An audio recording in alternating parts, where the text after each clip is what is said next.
When you're buying something new, you want to make sure it's worth your money. Here at Which, we put thousands of products to the test every single year and give you the results so you can make informed choices. So to ensure you're buying the right product for you, why not get yourself a Which Full Access annual subscription for half the usual price?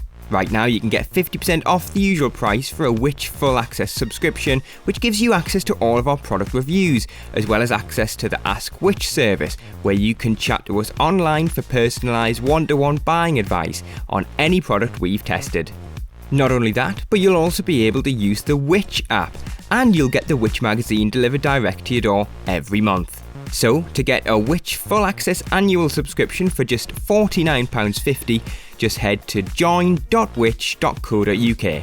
That's join.which.co.uk for 50% off the usual price. Offer ends on the 31st of July.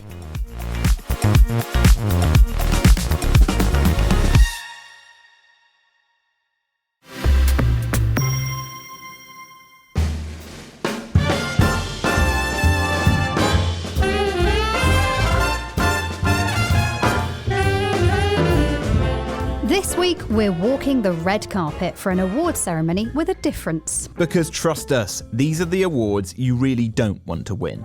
I'm Grace Farrell. I'm Harry Kind. And this is Get Answers for living your best consumer life. This week, we're attending the Shoddies, the awards that name and shame some of the biggest consumer letdowns of the year. From the grimmest hotel chain to the most untrustworthy online marketplace and even a completely useless cleaning spray, we'll be telling you the brands and products we think you should avoid. Now later on, we'll be meeting the Which experts who nominated our winners, in inverted commas. But first, to hear more about why they're deserving of the trophy that no one wants to win, we're joined in the studio by the editor of Which magazine and chair of our Shoddy judging panel, Harry Rose. Welcome, Harry. Thanks for having me.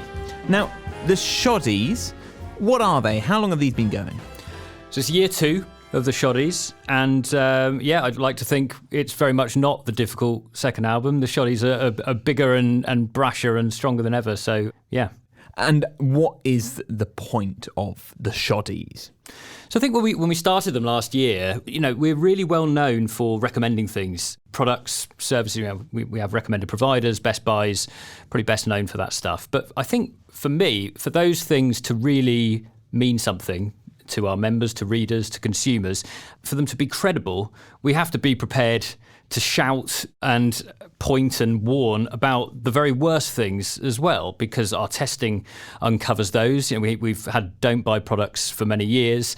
And so the Shoddies were really a way to think, well, how can we be just as clear to our audience and to consumers generally that services need to be avoided as well, the very worst services, not just the very worst products. So the Shoddies were born out of that kind of issue. And can you take us through the selection process? Because I know you've been on judging panels before for actual awards, journalistic awards. So you know a thing or two about how to select the right people or companies. So how do you do it for the Shoddies? I mean, I have to say, I have judged different types of awards before. None as rigorous as the Shoddies, though. In true Which style, we really pull out all the stops to have a thorough process. You'll be hearing from some of our experts who nominated the products and the services. That's where it starts. We have a huge range of expertise in the building, whether that's researchers, writers, or campaigners, policy experts. And over the course of several months, they come up with a long list. It's then the job of the judges to debate those and whittle them down. We didn't have a predetermined number in mind. It was really just how many of these do we think really, really deserve to be named and shamed and called out in this way. And we ended up with the 13 that we've got for this year's Shoddies. And actually looking through the list, they are all familiar faces that I've complained about on this podcast, on TV. It's the same names, they come up again and again. And I suppose that's what makes a good Shoddy entry. Yeah, and those of our members who are particularly meticulous about reading our stuff will probably recognise a lot of these names from coverage they've already read. And in a sense, that's kind of the point. These are often repeat offenders. They're companies who will have come out very badly from some of our investigative work and some of our customer surveys that we do throughout the year. So there will be a track record of a company being criticised, called out by us that might end with a shoddy. Frankly, it's fully deserved in all of these cases, I'm afraid. Harry Rose, thank you so much. We're cutting live now to the red carpet to find out who the Shoddy winners are.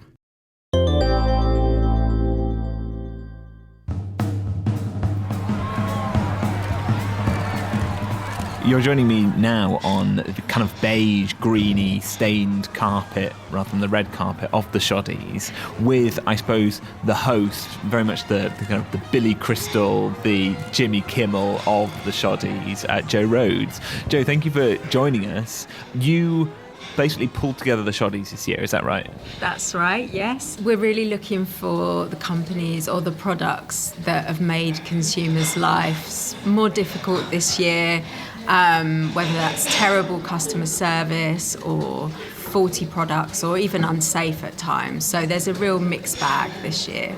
And you have put in your own submission on this. Tell us about it. Who have you nominated and what award did they win? So Britannia Hotels has won the worst hotel chain, and they've basically been bottom of our survey for 11 years running, which is quite something.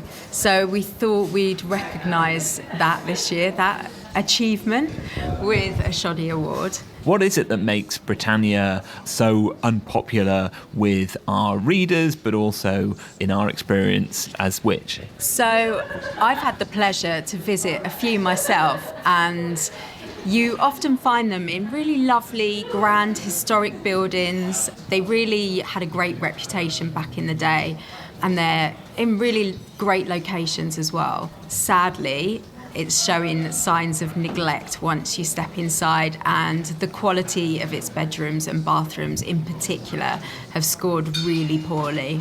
So if you are looking for a hotel, maybe you're going to Brighton and you see the big tempting old building, you're going to the middle of Liverpool, what would you say is a better alternative when it comes to hotels, particularly cheap hotels?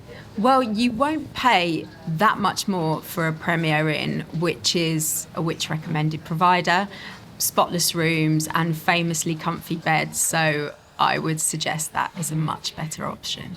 That is fantastic. It might not be in the most exciting architectural building from the outside, but I would rather have a nice, clean, comfy, safe bed for the night. Thank you so much, Joe, and we'll hand over to Grace now for our next nominee. Thank you, Harry. Now, sticking with the travel theme, I'm with Guy Hobbs. He's a travel journalist, and he's uncovered one of the juiciest Shoddies nomination, in my opinion. Guy, tell us about your nomination.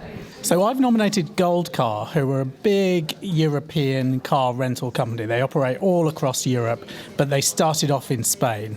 They've been sitting at the bottom of our table of car hire providers for over a decade. Customers always rate them poorly, particularly for their customer service and for their value for money, which is a surprise because they're cheap as chips. So something is amiss there.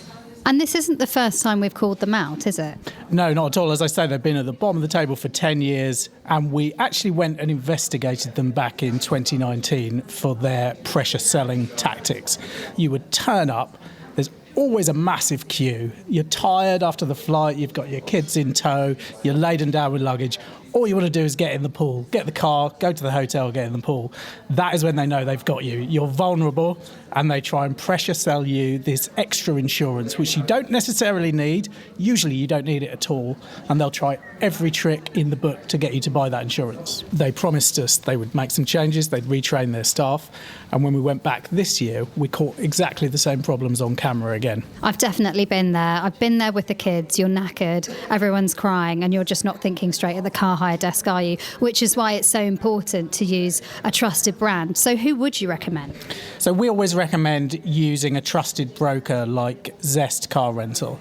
Now, with a good broker, they'll look out for you. If something goes wrong, you've got them on the end of the phone, speaking English, talking to the car hire provider for you. So we recommend them.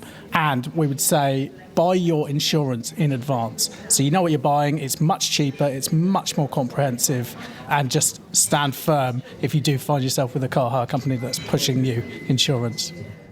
Responding to our investigation, Goldcast Spain told us they are, of course, disappointed that the alleged experiences have been identified by Which Travel. With regards to insurance cover, the company offers premium cover to provide a seamless process should damage occur during a customer's rental. A customer, of course, has the right to choose to buy their cover separately. However, if this is the case, they will be charged for any damages that occur during the rental and will then need to claim the costs back from their chosen provider. They also told us they take customer care very seriously, with a code of ethics for counter sales and a guide of good sales practice, both of which are reviewed annually based on customer feedback. I am now joined on the carpet with senior researcher and writer in the travel team, Trevor Baker. Trevor, who have you nominated, and why, oh why, do they deserve such an acclaim as the Shoddies? I've nominated Opodo, the online travel agent.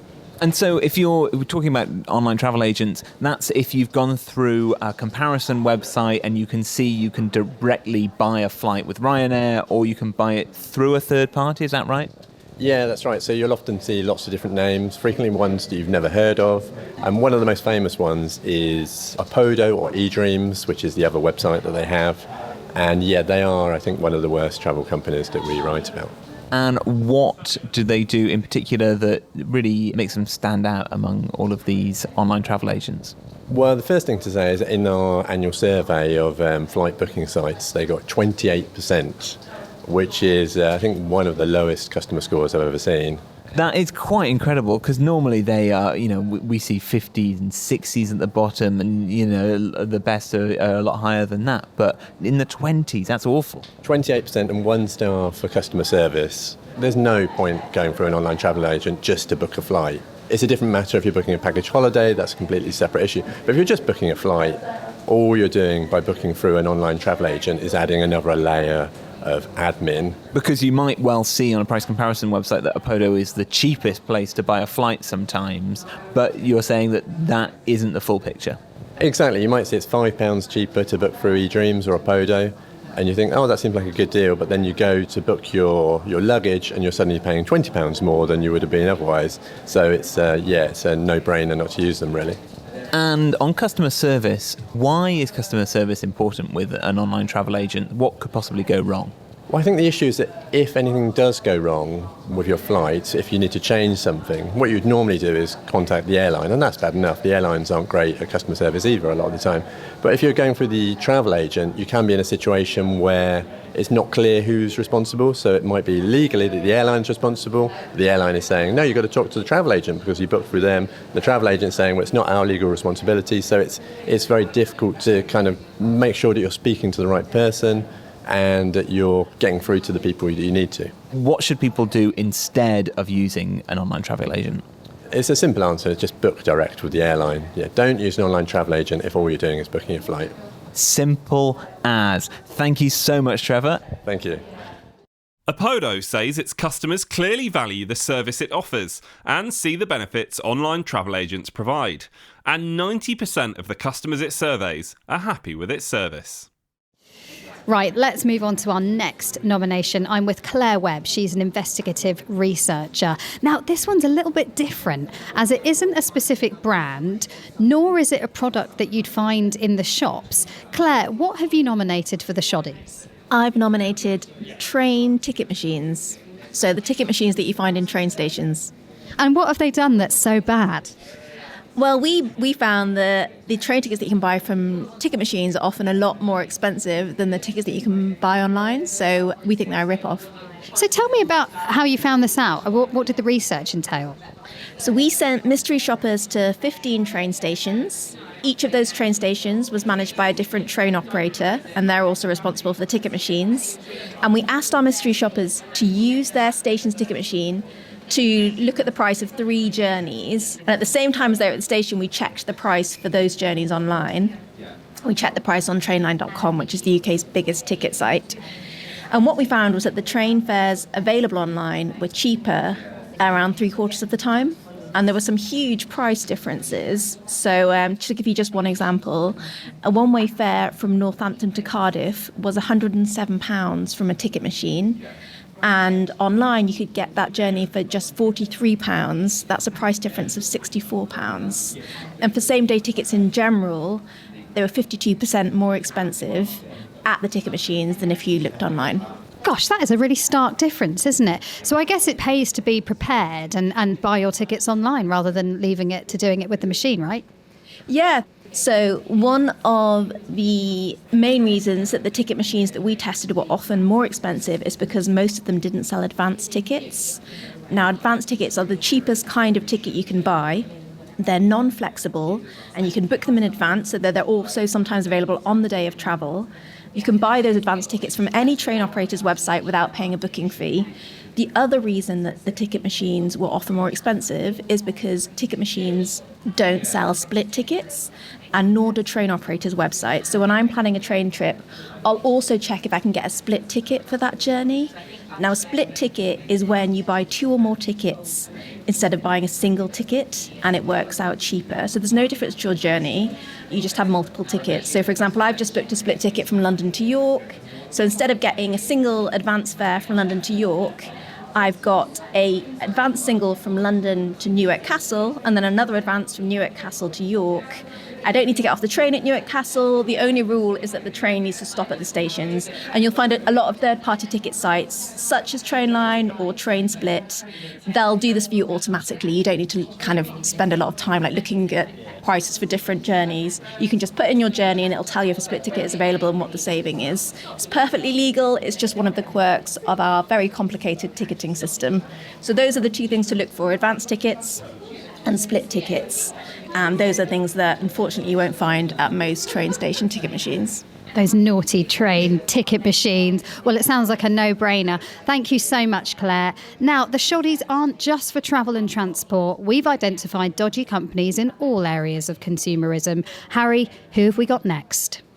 I am now with Sarah Ingram. Sarah, what do you do at Which? I'm a principal researcher writer, and I focus on all topics energy. So that's everything from solar panels and sustainability to our annual energy companies customer research. And so energy is the topic of your Shoddies nomination. Who have you nominated, and what have they won the Shoddy Award for?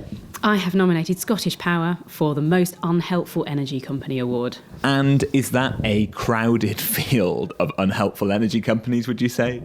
So in our annual energy companies research, there's a fair few that stand out, and there's a fair few that consistently don't perform so well in the eyes of their customers. So what is it about Scottish Power that just makes them so shoddy? So Scottish Power had the joint lowest customer score in our most recent energy companies assessment, and it had the joint worst star ratings. We've been performing this assessment for many years, and it has performed consistently poorly in that. We go out to thousands and thousands of members of the general public and ask them a series of questions to tell us what they think about their energy company. We also go behind the scenes and look at their procedures and practices and how they're set up to serve their customers. So customer feedback from that resulted in Scottish Power getting just 2 stars out of 5 for its overall customer service. The best performer in our survey got the full 5 stars. Scottish Power also got just 1 star for its value for money. We've also been conducting a customer service campaign here at Which, and in a separate piece of research for that, Scottish Power came out as the worst energy company for how long it took to get in touch with someone who could help, and also for how long it took to get an answer to your query. Both really important things if you're trying to interact with your energy supplier. And so you're more likely to be stuck on hold for longer because you're trying to resolve some billing issue that shouldn't have happened in the first place. Which is certainly not what you want when you're in a difficult situation. And what have Scottish Power said after receiving the honour of one of our Shoddies? Scottish Power told us that it has been working tirelessly to improve its customer service. Though in an essential sector that millions and millions rely on every day, it's not acceptable that bill payers are being let down quite so badly. And yet, it is not impossible to have a good experience when it comes to energy providers. Is there a company that stands out, an alternative that isn't quite nearly as shoddy as Scottish Power? Absolutely. There's a vast difference in how customers view their energy suppliers in this market. So we actually have 3 Which recommended providers for energy. So they're Octopus Energy, E and Ecotricity. And those 3 achieve the highest customer scores in our survey, unlike Scottish Power. Octopus Energy has actually been a WRP for several years in a row now, and in those most recent results, it was the one that I mentioned had the 5-star rating for its overall customer service. Well, that is fantastic. Thank you so much, Sarah. Grace, what have we got next? Thank you, Harry. Now, like all good award shows, not all the nominees can actually attend the show in person. Our producer, James Rowe, caught up with Which senior scientific advisor, Dr. Neil Rimmer, to hear more about one product your home office could probably do without. Yes, thanks, Grace. I am indeed here with Neil. How are you? I'm good, thank you. How are you? Good, thank you. Very, very good. It is a shame you couldn't join us in person to do this, but naturally we still wanted to know more about your nomination. So can you tell us more about it? Tell us what it is. So we've nominated an ergonomic office chair, the by Nautilus Designs. It is the Ascot Mesh office chair. And why has it been nominated? Why was it so bad? In our testing, we examine ergonomics, adjustability, and lumbar support. We use a panel of experts to assess these elements of a chair, but not only that, we also use a user trial to test out the features as well as comfort. So we've got a broad variety of expertise coming in to review these chairs. Now, with this chair, the Ascot Mesh office chair, what we found is the poor ergonomics, adjustability, and lumbar support really hindered it in the test. With the lumbar support, it's just not adjustable. Our experts found that it digs in when sitting down, so it makes it really uncomfortable and not supportive for the user. Additionally, with the adjustability, its fixed arms and headrests make it very limiting on what can be adjusted to fit the user. And not only that, the height can be quite limited when you're raising and lowering the chair. So if you're really tall, it may not suit you as a user. The controls for adjustability can be quite impeded by the armrest when you're sat in the chair. So it means that you have to get out of the chair to comfortably manipulate the chair. There was a safety test as well we found that the chair failed the rearwards overturn test. And because of this combination of poor performance on ergonomics, adjustability, and support, and averaging comfort scores and the safety assessment, it was awarded a don't buy this chair. But looking at alternatives then, are there any others that we can recommend to people instead of buying this one that's been nominated? Yes, we test a range of chairs, and one of the chairs that we recommend is the Flexi Spots Flexi Chair, the BS8, which provides great comfort and support and is a great value office chair. It is slightly more expensive, but we view this as a product for scoring really great in our test and is worth that value. And it is safe, and it does provide the comfort that we mentioned before, right? Yes, definitely. Brilliant. Well, Neil, thank you so much for joining us and giving us all that information on this nomination for the Shoddies. Thank you for having me.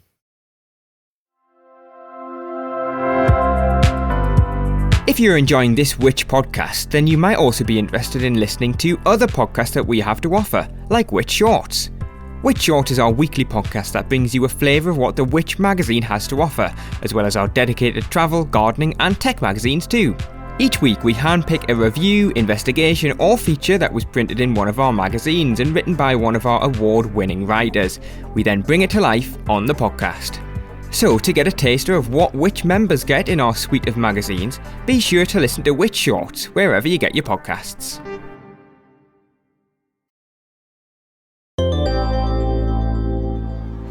Welcome back. To reveal our next Shoddy winner, I'm joined by Hannah Fox. She's a product safety specialist in our baby and child team here at Which, and this is an important one for parents. Hannah, who have you nominated? So we've nominated the Peg Perego Viaggio Twist car seat, which is a toddler car seat, and although it passed the minimum legal regulation tests that all car seats have to go through, which actually tests at faster speeds, and unfortunately it failed in our tests. The car seat flew through the test car in a very scary manner, and so could prove to be very dangerous for your child if they were in it. Okay, and what did Peg Perego say in response to this? So Peg Perego immediately started investigating the issue. They've since told us that they've identified what the problem is and they are looking to fix the issue and create a solution. But until then, we would probably recommend that people check the Which website to see if the car seats that they're interested in have a don't buy safety alert attached to them. Every car seat that has failed our safety tests will have an alert on it, and this will appear even if you're not a member. Well, thanks so much, Hannah. And we're going to include a link to that particular car seat in the show notes so you know which one to avoid. Peg Perego has since put distribution of this product on hold and carried out its own testing.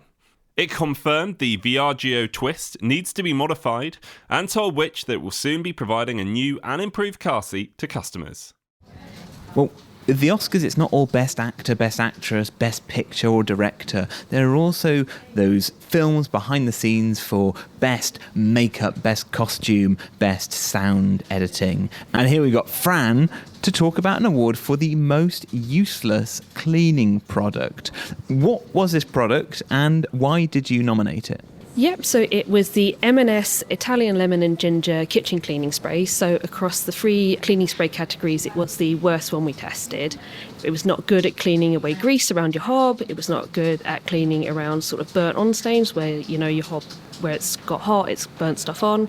I mean, it was only average at cleaning on dried on stains. So if you've got like a pot of rice and it's boiled over and then it's, dried on, that was the only area it was average in. Even stains, it was rubbish at removing those. So it just wasn't worth buying. That's really poor performance from Marks & Spencer. They've got very nice cakes, but are they just very bad at cleaning products? We've also found that they have don't buys in their washing up liquids. Their laundry detergents were a bit of a mixed bag, some good, some bad. So it's not a brand you can really rely on for cleaning products, I'm afraid. And not a cheap cleaning spray either. No, definitely not. I mean, it wasn't the most expensive, but in terms of price, actually the cheapest cleaning spray for kitchens was also our Best Buy. So it's a Best Buy and a great value. It's a Tesco own brand kitchen cleaning spray. Wow. And so just seeing here at 85p and beating the £2 alternative, that is a really impressive low budget movie that is taking on the big dogs. Yeah, it's definitely one to watch. Thank you so much, Fran. And over to you, Grace. Well, thank you, Harry. I'm now with Adam Snook. He is a telecoms researcher here at Which. Adam, who are you nominating? So I nominated Virgin Media for this shoddy. What makes them such a letdown in your eyes? So particularly their customer service is bad. They're the worst ranked provider in our survey, with over 60% of customers reporting various issues with them in the past 12 months. And secondly, they use mid-contract price rises to charge their consumers more every year. So they base their hikes on the retail price index, which is a measure of inflation that's inaccurate and higher than what's used by other providers in this industry, which is something that's making an already bad situation for consumers worse. And we find it particularly bad as Ofcom are planning to ban these type of increases completely. So consumers should know in pounds and pence exactly how much they'll be charged extra per year. But for now, Virgin Media are just continuing to make as much as they can with this type of increase.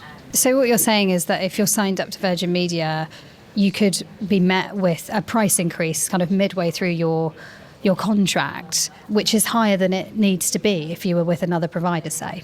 Yeah, it's above inflation, and there are better providers out there. So we've got Zen Internet as a Which recommended provider, and they don't do any type of mid-contract price rises. We've also got Hyperoptic as our great value endorsement, which is a slightly different award that it shows that they're significantly cheaper than the market average. We've also got Community Fibre, who came highest rated in customer scores.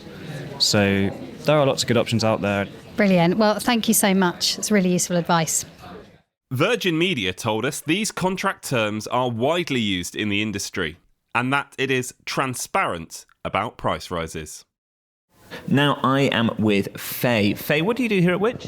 I mainly report on fraud and scams. And scams is basically the topic of your nomination. Who have you nominated for a shoddy and why? I've nominated Instagram and their parent company is Meta.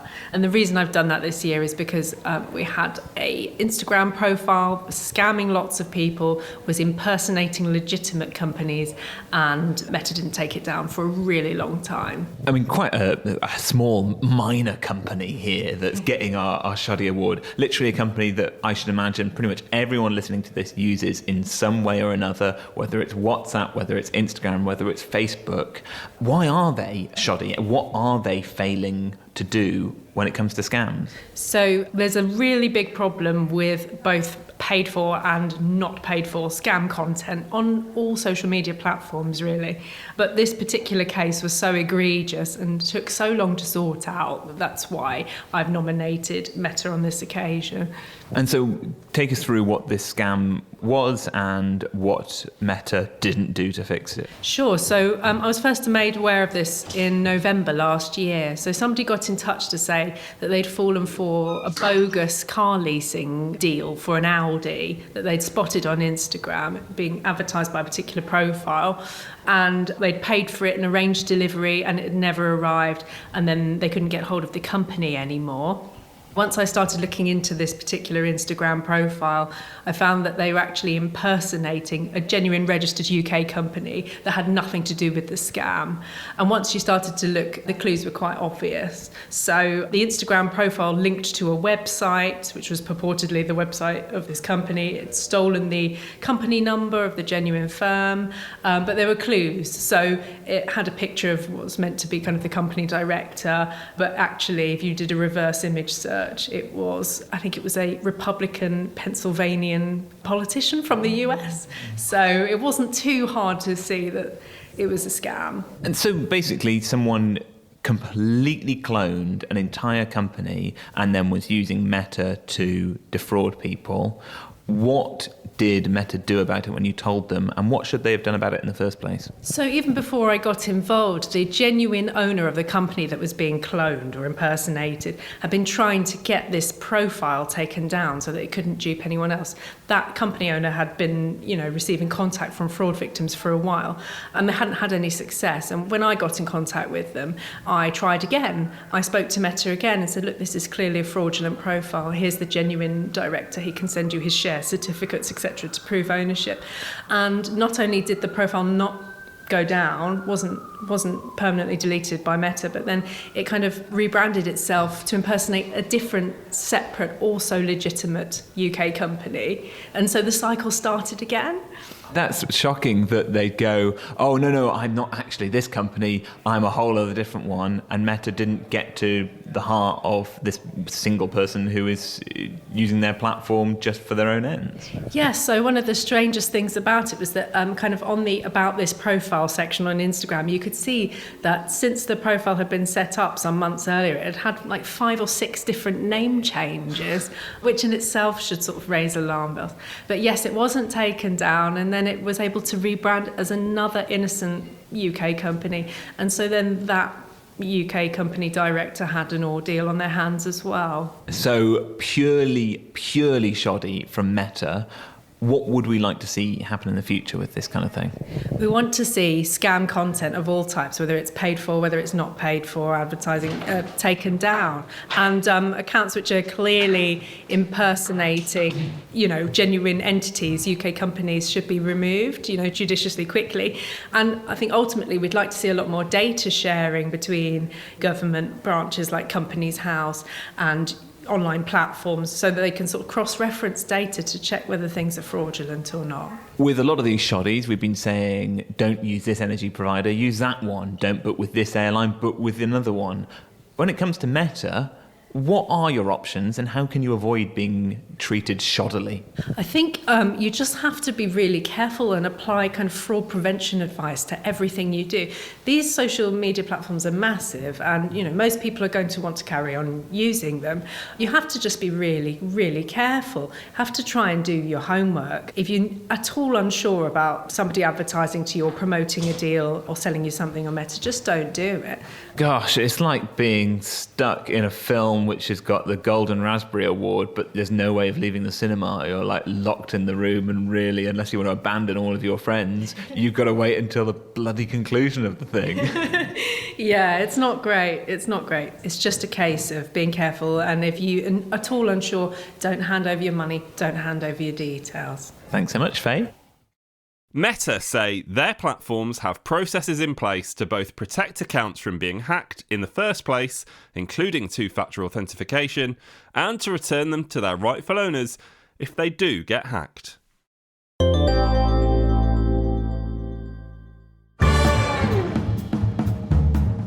Well, there we have it. Hopefully that's given you a decent idea of the companies, services and products you might be better off steering clear of in the months to come. and sadly there are more brands who just didn't make the edit. So for the full list, make sure you head online to which.co.uk. There's a link in the description of this episode. It will feature in the August edition of Which magazine, and that will be dropping through the letterboxes of members in a few days. A reminder to get your questions into us for next time. We'll be tackling smart products, hearing about the companies playing dumb when it comes to your privacy and security. Send in your questions to us at podcasts@which.co.uk, or even better, leave us a rating and a review and pop your question in there as well. Today's Get Answers was presented by me, Harry Kind, alongside Grace Farrell, produced by James Rowe and Rob Lilly-Jones, and edited by Eric Breer. And thanks again to our wonderful guests, the Which experts who gave up their time to chat, and Harry Rose. We'll see you again next time. Bye-bye. Bye.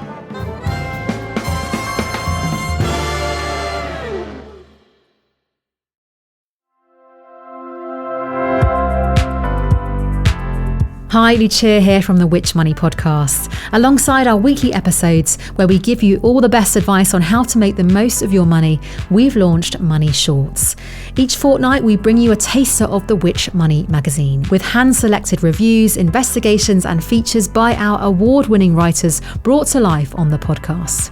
That means you can get a taste of what the Which Money magazine has to offer without paying a penny. So join us every Monday for a brand new episode of Money Shorts, as well as every Friday for your regular episode of the Which Money podcast. Just search for Which Money wherever you get your podcasts.